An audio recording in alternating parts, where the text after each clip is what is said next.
이번 질의응답 사례는 그 공공요금에 대한 연구비 집행 가능 여부입니다.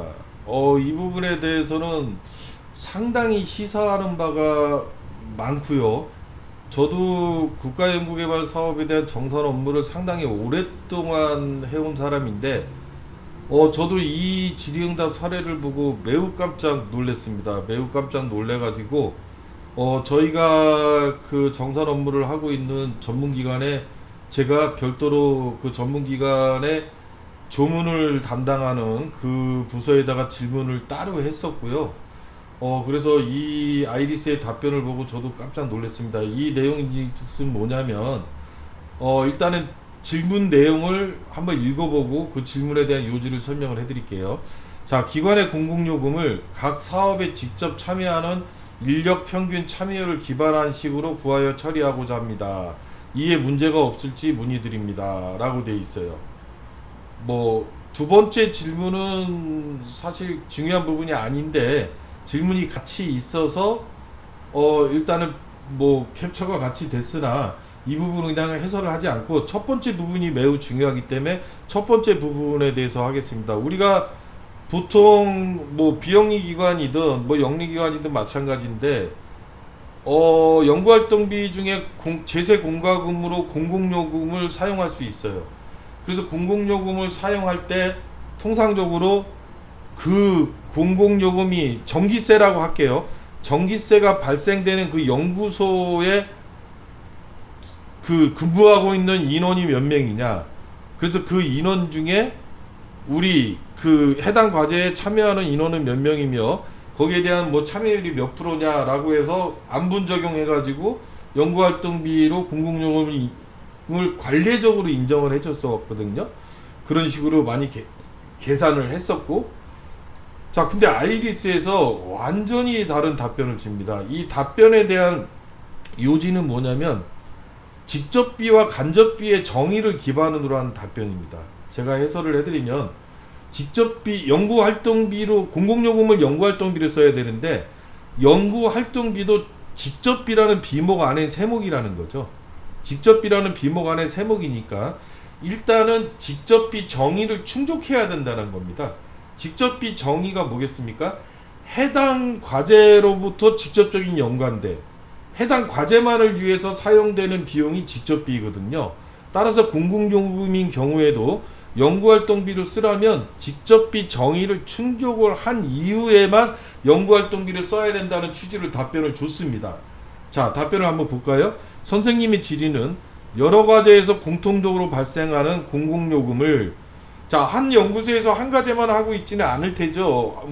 삼체고공에 걸리지 않는 한에서 그 연구소에는 여러 과제를 하고 있을 겁니다. 아마 여러 과제를 하고 있을 때, 자, 참여인력 평균 참여율로 안분 계산해서 직접비 연구활동비로 처리할 수 있는지와 이런 경우를 질의한 거로 이해합니다. 라고 되어 있는데, 답변을 보게 되면, 자, 현재 혁신법에서는 과제에 참여하는 정도를 의미하는 참여율 개념은 적용되지 않습니다.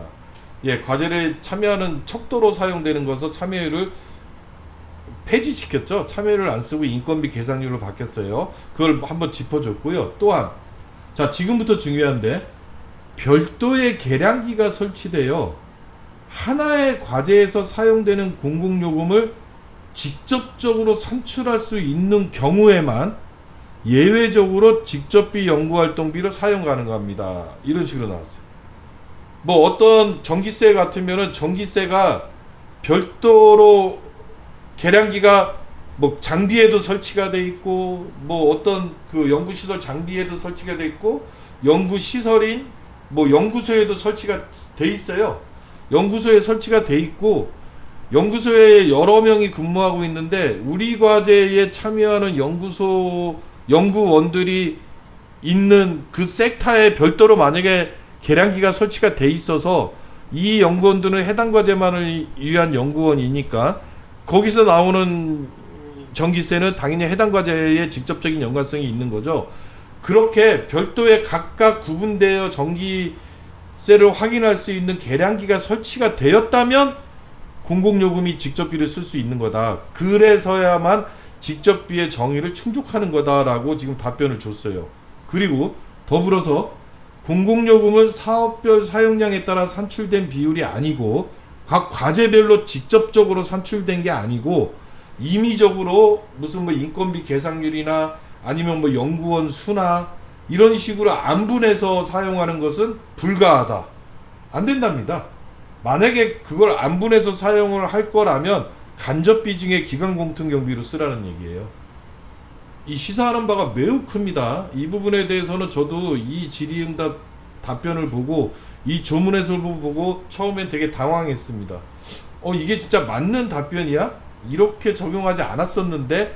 그런데 제가 곰곰이 생각해 봤을 때 연구활동비라는 세목으로 공공요금을 사용한다면 직접비라는 비목 안에 있는 세목이 될 테니까, 그렇다면 이거는 당연히 직접비의 정의를 충족하는 게 필요충분 조건이 되겠구나. 직접비의 정의를 충족하는 게 뭐겠습니까? 해당 과제와 직접적으로 연관성이 있어야 된단 말이에요. 그래야지 그 공공요금을 해당 과제에 직접적으로 발생된 공공요금으로 봐서, 전기세로 봐서 인정이 되겠다.